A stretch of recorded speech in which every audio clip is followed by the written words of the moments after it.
got my coffee and today's guest here with me, so we're ready to roll. Welcome to the Circular Coffee Break podcast, where we'll be talking about everything circular and beyond. I'm really looking forward to adding yet another perspective to our circular economy and sustainability, understanding, knowledge, insight that we're actually building with each new guest and each new episode. And as we're looking to make the podcast as relevant and as interesting as possible for all of you out there listening, we're actually very eager to hear your thoughts, ideas, feedback, and questions. So please leave a comment on our webpage, circularcoffeebreak.com, or drop us a note at circularcoffeebreak@gmail.com. But now, without further ado, let's get started. My guest today is an academic and social entrepreneur. She is the founder of the Think and Do Tank Leapfrog that works to build capacities for deep societal transformation. She has a background from transdisciplinary sustainability innovation research at Aalto University, and from 2014 to 2019, she has been leading a large 6-year interdisciplinary innovation and research project called The New Global. The project actually focused on frugal and reverse innovations in a complex global system. Frugal innovations are actually simple, affordable, and sustainable innovations, which are typically developed in the developing markets. Her current work focuses on Finland and the Nordics, and Leapfrog's mission is to develop and evolve the innovation field towards complexity-aligned practices to change how we renew our society in a sustainable way. My guest today is Dr. Sara Lindeman. Sara, welcome to the podcast and thanks for joining us today. Thank you so much. I'm really happy to be here. Cool. There's a lot of ground we have to cover with all the different things and topics you've been working on. But maybe to get us started, how did you become interested in frugal and reverse innovations for sustainability in the global south?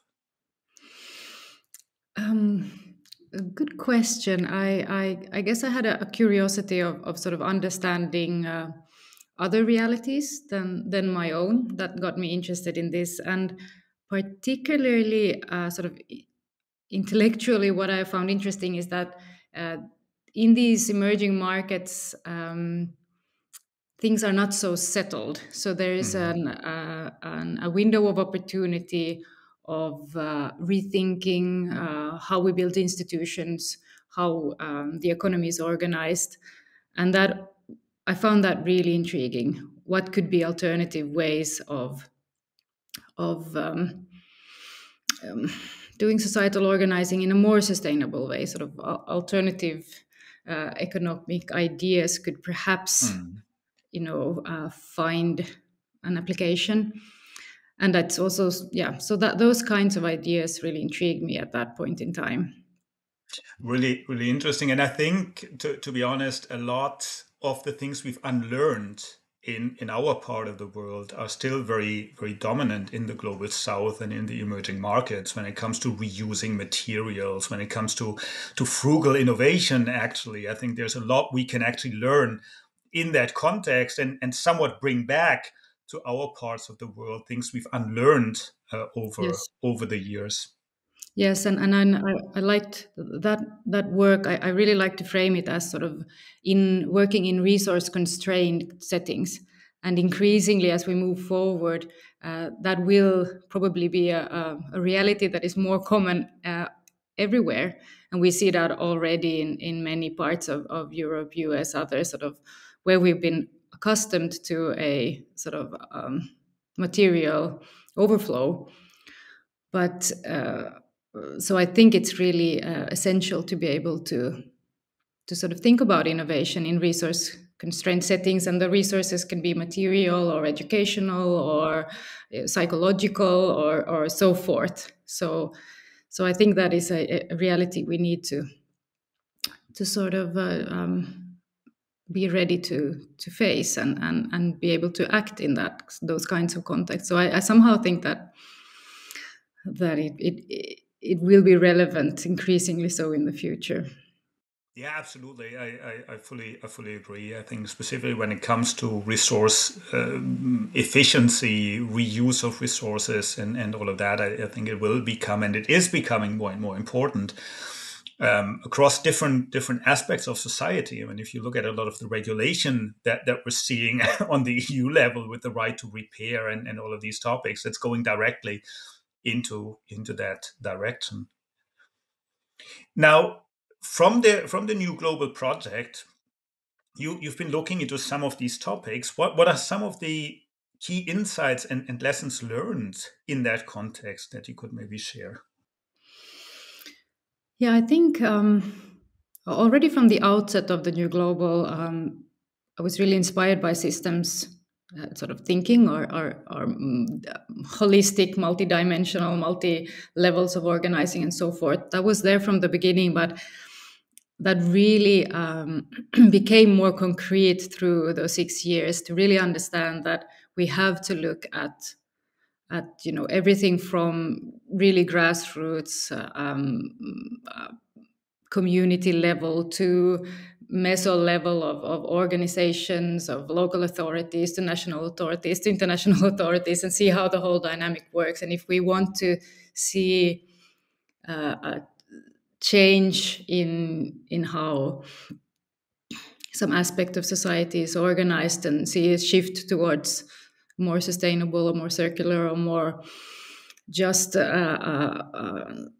applications, then we really need to see a movement across all of these. So, for example, that as Mm. a single actor has it's very difficult for a single actor, say a startup or an NGO or someone, to change the whole system. We need to have enough momentum, enough alignment between the different actors to see the shift really happening.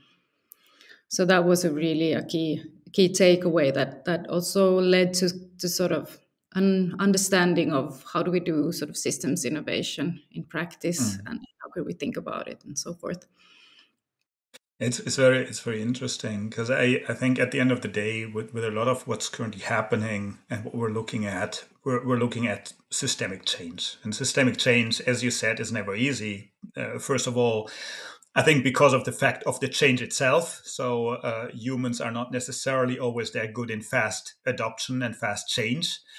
But on the other side, also because there's so many different stakeholders, disciplines involved in all of that. So, based on that experience, what are some of the challenges, but also opportunities you're seeing in bringing this multidisciplinary, but also multi-stakeholder, action-oriented approach together in the context of emerging markets, but also maybe in the context of our part of the world, Finland, the Nordics, Europe. I think the basics of the process is the same and so forth. There are some differences, but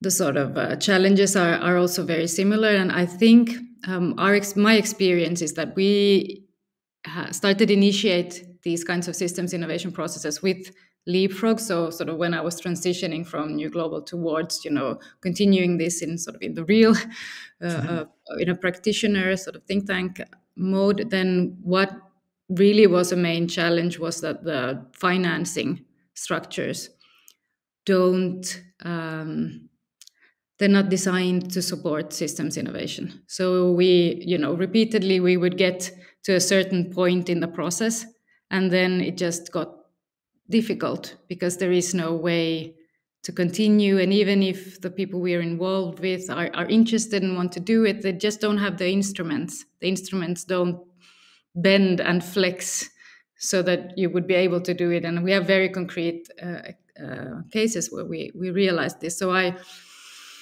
So that is a very, and there was, for example, a thought leaders conference on systemic investing in MIT last month, where they're now really trying to, bring together people to figure this out.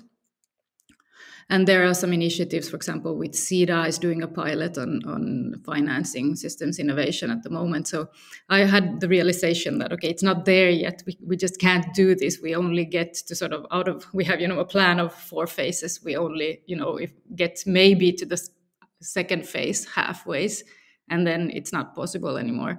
It's just, but of course, that is a very practical one. But then on top of that, there are also these more, with the cross-disciplinary, cross-sector, cross-culture issues. Then there's a lot of how do you manage this? How do you do the sort of collaborative process in a way that actually works? And that's more softer, that I kind of like, of course, put some obstacles. And there we realized it's really finding the right people in the different organizations that have all different kinds of capacities, that are then able to sort of be translators and bridges and so forth to facilitate this.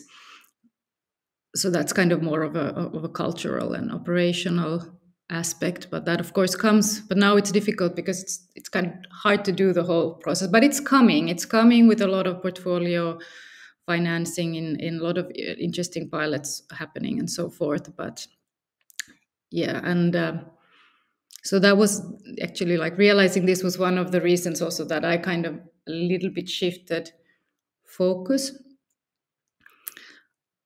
Should I open that up? Yeah, I mean, if you could tell us a little bit more about that. So, because you basically have with the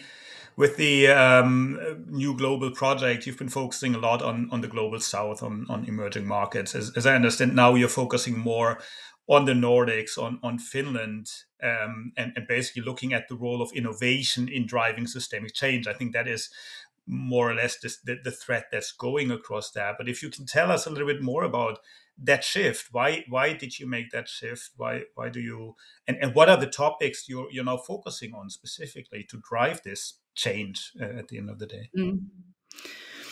Well, there were actually multiple things. One was this, that okay, I realized that we're not quite there yet with the whole sort of financing for systems innovation and systems change processes. Another reason was that I had this kind of a bit of an awakening where I realized that if we look at sustainability transitions as sort of societal subsector transformations, it's it's good, but it's not enough, because we are, in a way, we're trying to make the change in different parts, whether it's energy or water or whatnot, but we are not really dealing with the more profound underlying structures of society. So and one way to talk about this is, for example, if you think of, there is an anthropological model by Harris that has that every society has 3 levels. So there's sort of an Hmm. infrastructure where we have the different material sort of atomic flows. Then we have a social structure, which is our ways of protocols of organizing. So this would be, Hmm. our governance methods, whether they're, market governance, democratic governance, legal governance, those kinds of sort of operating protocols. And then we have the superstructure, where it's kind of what our identities, values, so forth. And what a realization that I kind of had, that we are putting a lot of innovation efforts now on, say, on circular economy, on renewable energies, all of that, but we are lacking a sort of dedicated effort to transform our governance structures and our identities and our culture. And if we want a sort of, if we really want a sort of societal transformation, and this is also not if we want it, it's happening, whether we want it or not. In this point of time with exponential technological change, it's happening faster than ever before. And if we look at history, at every point where there's been these kinds of leaps, then the society has changed, also the governance structures and the identities. And now, and it has, historically, there's a debate on what's leading what, and if you're a human from sort of human sciences, you would like to think that the ideas lead in many ways, but in many cases we see that actually technologies have led also the changes, have shaped. It has taken thousands of years or hundreds of years if we think of the plow or the Mm, mm, mm, printing press. But now we're seeing social media is changing, our social, reality in 10 years. And so we kind of have that the transformation is happening also on this level, but we are not in control of it. It's happening without a conscious, intentional, reflective process around it. So I guess I kind of had a realization that we need to address these things also, and that maybe this is more mine to do, because I was also feeling in a sense that the shifts in emerging markets and all of that, a bit like, who am I to tell how I've done all of this. I kind of know the processes and all of that, but maybe it's somebody else's. Of course, I'm really happy to still, be involved in all of this. But I had maybe a sense of this. I also had, I had two small children that were born in this period, and I had also so in a way, I had this coming home sense of, okay, mm. let's bring it a bit closer.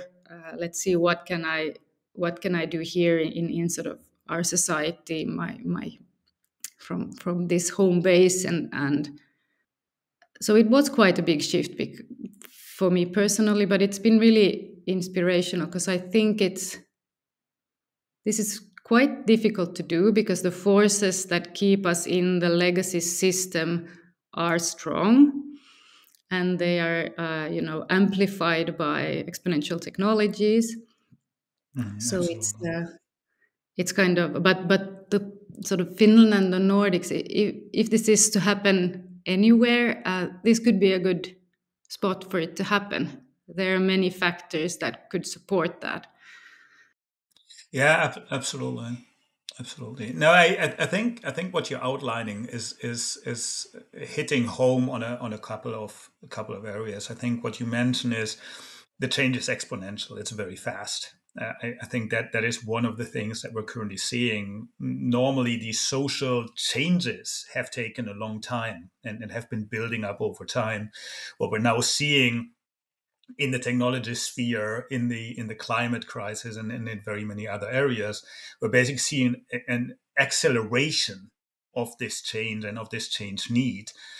And I don't know if it's against the human nature or the human behavior, but this rapid change is definitely very difficult on an individual level, let alone on the societal level. So I fully see that. At the same time, I mean, if we talk about developments in the global south, in the emerging markets, we're pretty much directly talking about what we're doing, because we live in a very global society, in a global economy. So if we're not able to build the needed change or drive the needed change here in our part of the world, it will be very difficult to do that in other parts of the world, because there will be these influences and counter influences that we will be seeing on a continuous basis in these models, in these approaches. But related to that, maybe a question. I mean, how do you measure and how do you communicate the impact of the research and the innovation projects that you're doing to the stakeholders, be it in the context of the new global project, or be it in the context of this focus more on the Nordics and Finland? Because I think very often it's very abstract. It's very difficult to do that because there's so many different complex elements that you're talking about, and we're actually living in a read the headline, swipe left kind of world, or swipe right, depending on where you are. Um, where this ability to absorb, to process complex things, and these type of changes is not necessarily that given, I would say, in that context. So what's your experience there about communicating, measuring that impact, and driving that impact? Thank you. I think in order to sort of address this, I have to do a little detour and come at it at another angle. And perhaps one important shift that I also did, recently was that I realized that if we think about a lot of the talk about systems change, systems thinking, it comes from the systems dynamic work, mainly from MIT. And it has, even if it talks about complex adaptive systems and so forth, it has quite a sort of still a kind of engineering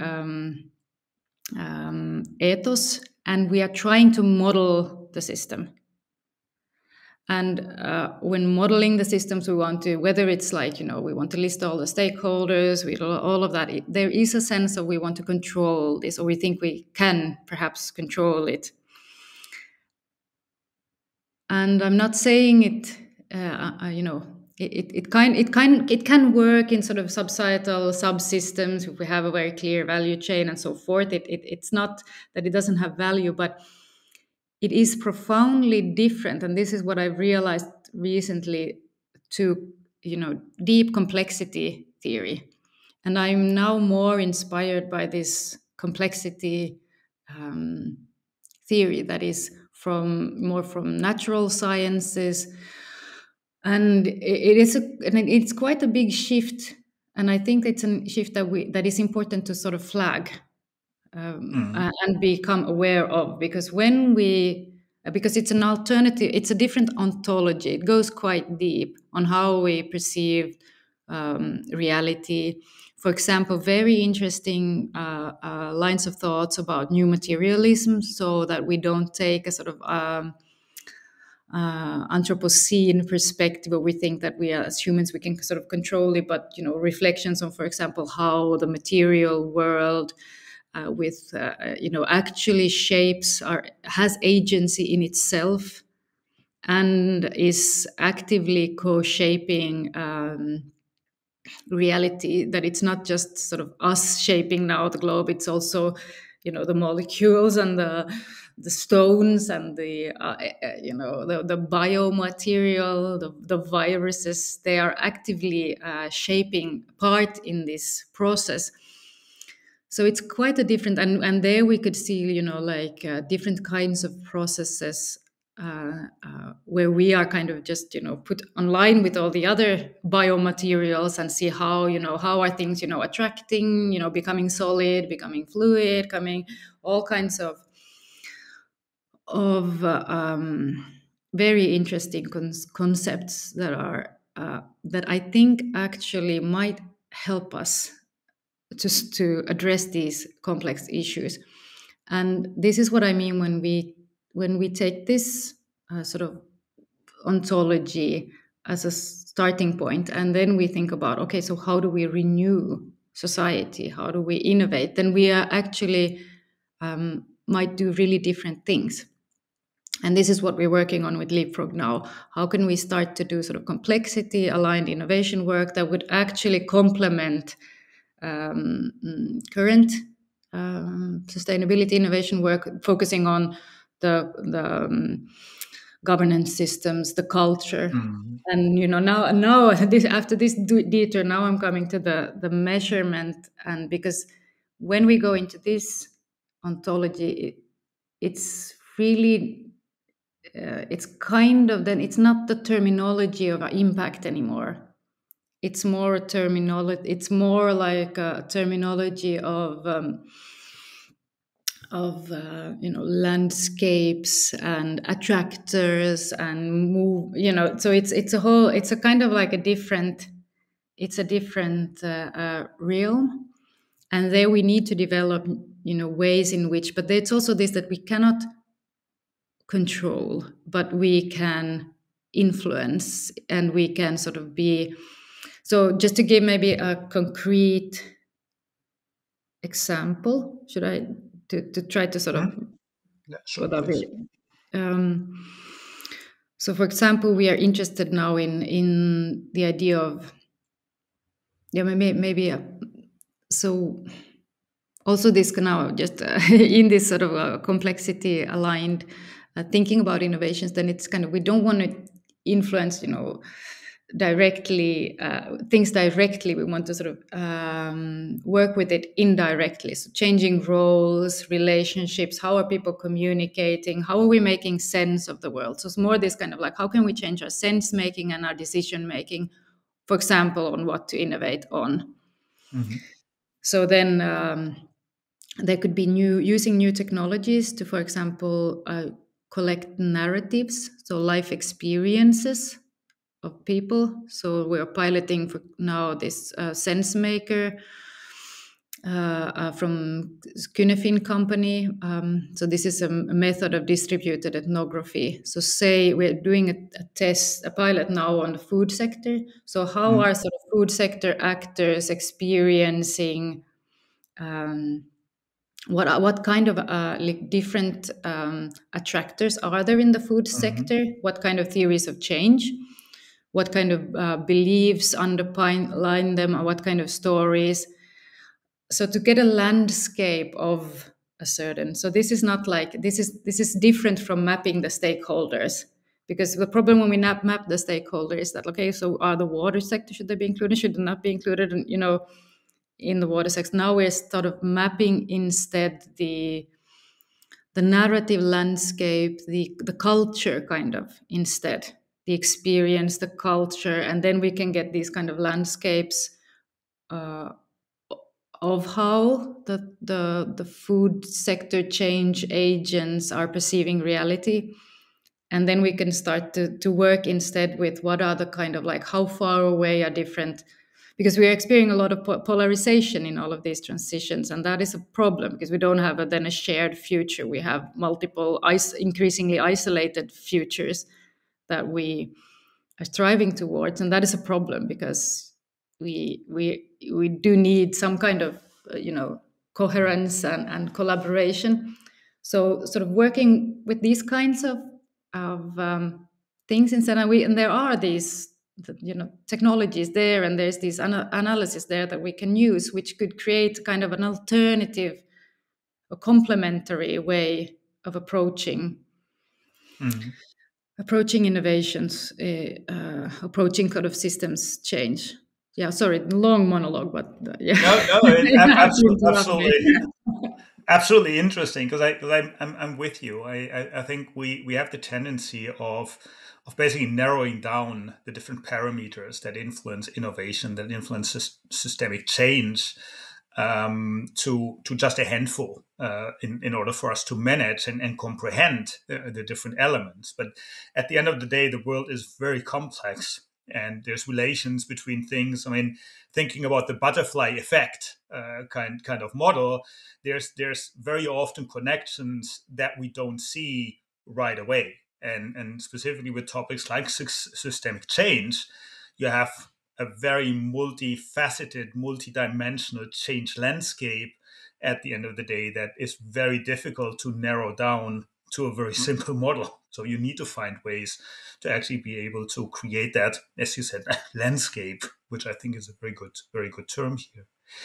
Now, if we look at your career, you're basically a social entrepreneur. You're working in academics. How do you balance these two roles, and how do you feel they're complementing each other in fostering this systemic change towards circularity, towards sustainability? So, meaning, what's the role of entrepreneurship? What's the role of academics? What's the role of other aspects in your career, in your personal life, but also in this change that you've been outlining for us? Yeah, that's a tricky question. um, I guess I'm I'm really passionate about this content, so I'm kind of letting that drive, and then I'm working with and between, and jumping roles to sort of be able to do that. And one challenge I found, I love research, but there was some challenges there because, in a way, if we think of academic institutions, even if it's very the drive towards sustainability and all of that is really strong, there are still, it's kind of difficult to do action research, which I think is essential. I think the processes of knowledge generation through the traditional channels is too slow in this turbulent and transformative time. We specifically on sort of systemic Mm. change and all of that, we need, quicker, more where practice and knowledge creation is intertwined, so that we can learn faster about how to do this. Also, given the speed that technology adds to this, it's not enough that we have publications coming out 5 years later, and then they have to sort of trickle down to it's kind of like doesn't it's insufficient. So it's a problem there of really doing this.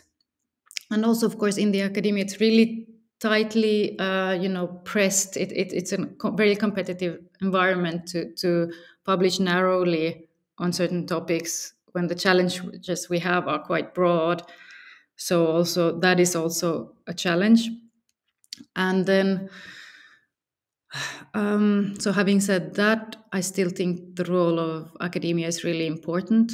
So kind of like how I manage this, that in a way I try to create, I realized a bit after New Global that that kind of amazing opportunity to do action research is not gonna, it's not gonna just come up again.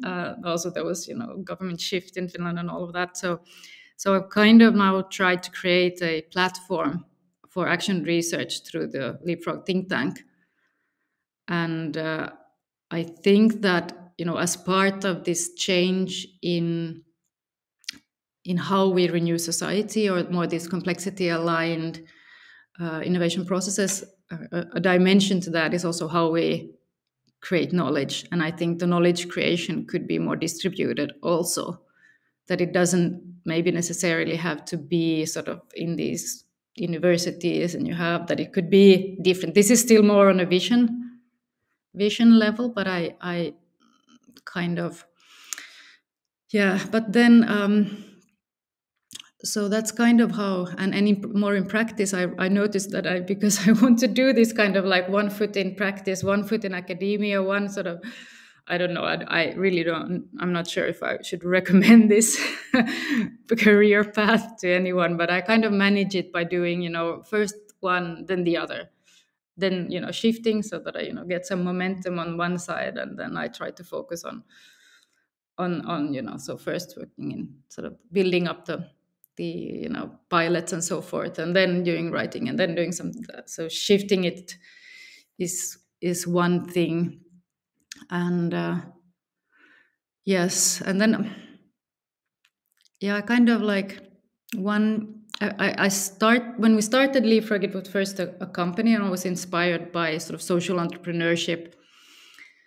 But now I'm not sure if I qualify as a social entrepreneur, because it kind of like, in a way, realized we don't have a business model. There is no business model to sort of promoting complexity aligned innovation practices. So it's more like a think and do tank, but maybe it's some kind of like activism in one way, or yeah. So it's kind of like more, this mission work or so forth. But yeah, so I kind of, maybe I try to not, maybe one thing that I try to sort of focus on what I do, and not link it to my identity, because then I would get really mixed up.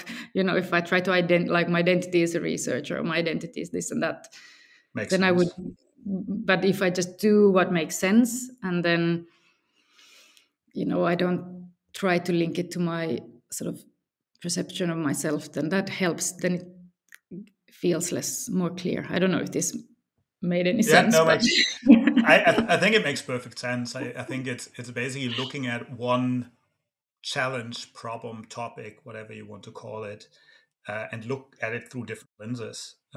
In that context, take different perspectives, and that's I think what we need to do even more going forward. As we said, it's a very complex topic. If you just look at it from one direction, you're doomed to miss a significant part of the picture. I think someone said you can't see the picture if you sit in the frame. So from that point of view, I think that's absolutely true. Now the coffee is empty, and it's unfortunately time to wrap up this episode of the Circular Coffee Break. But for all of you out there interested to hear more and maybe meet Sara, there's actually an event coming up, the Waves Forum for Changemakers, taking place from the 3rd to 4th of April at Kulturitalo in Helsinki, where Sara will be participating and where you will have a chance to meet her. You can find more information at waves-forum.fi. So if you're interested, head over to the webpage and have a look there. Thanks a lot, Sara, for joining me today. Really, really interesting topic. And I think something we could easily talk another half hour about. So let's maybe do that in a year's time or so if you have some new insights on the projects you're doing. Thanks for joining. thank you so much. It was really nice to have a chat. Perfect. Thanks for all of you out there listening. We hope today's episode was interesting and added yet another perspective to the very complex topic of circularity and sustainability for all of you. Gave you some new ideas, some new inspiration and motivation to go out and address the topic.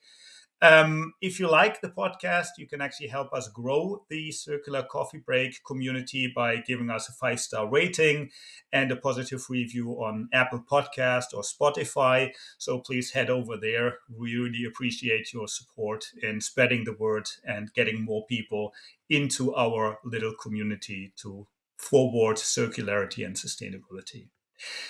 All left is to basically wish all of you a great day, and I'm looking forward to seeing you all here at the Circular Coffee Break podcast.